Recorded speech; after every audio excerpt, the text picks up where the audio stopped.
एका कढईत 2 चमचा तेल गरम करण्यास ठेवलेला होता। त्यामध्ये तेल गरम झाल्यावर 1 चमचा मोहरी घातला आहे, 1 चमचा उडीद डाळ घातलेला आहे, हिंग अर्धा चमचा घालायचा, 2 ते 3 मिरच्याचे बारीक तुकडे करून घालायचा, कढीपत्ता घालायचा,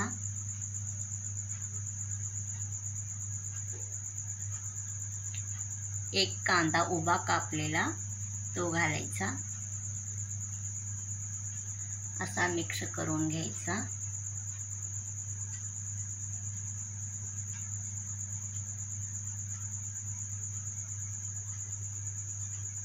एक चमचा जिरे घालायचा,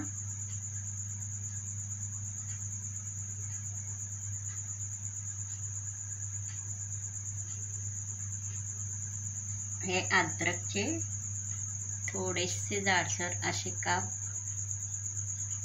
पातळ केलेले आहेत तो घालायचा, हळद पावडर घालायचा, मीठ घालायचा चवीनुसार अर्धा चमचा, असा चांगला मिक्स करून घ्यायचा।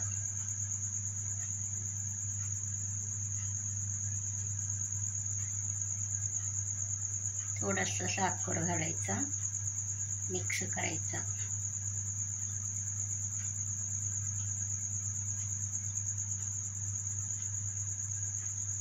आता या फोडणीमध्ये बटाटे घालायचा,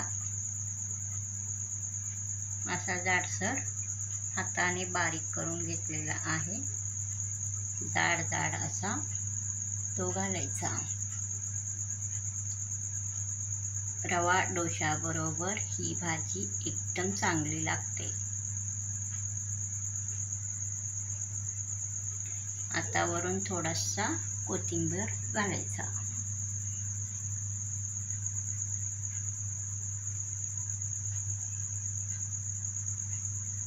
हा बघा, आपला टेस्टी बटाटा भाजी तयार आहे।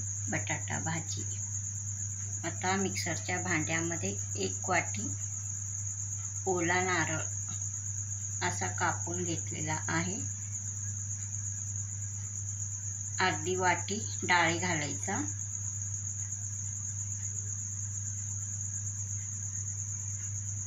अर्धी वाटी दही घालायचा, अद्रकचा तुकडा 1 घालायचा, 2 मिरच्याचे तुकडे घालायचा, कढीपत्ता घालायचा, थोडासा मीठ घालायचा, 1 चमचा साखर घालायचा, झाकण लावून बारीक करून घ्यायचा। हा बघा, डोशाची चटणी इथे तयार आहे।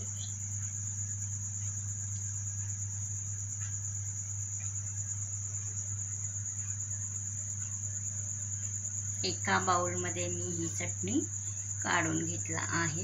हा बघा, आता एक पॅन गॅसवर ठेवला आहे, 2 चमचा तेल घालायचा, चांगला तेल गरम झाल्यावर मोहरी घालायचा,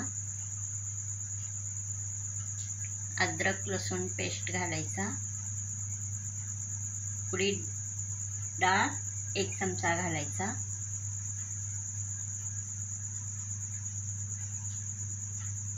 लाल मिरच्याचे तुकडे घालायचा,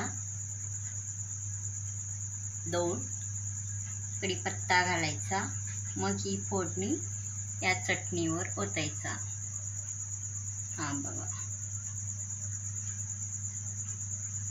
आता हा डोशाचा पीठ तयार झालेला आहे। हा बघा,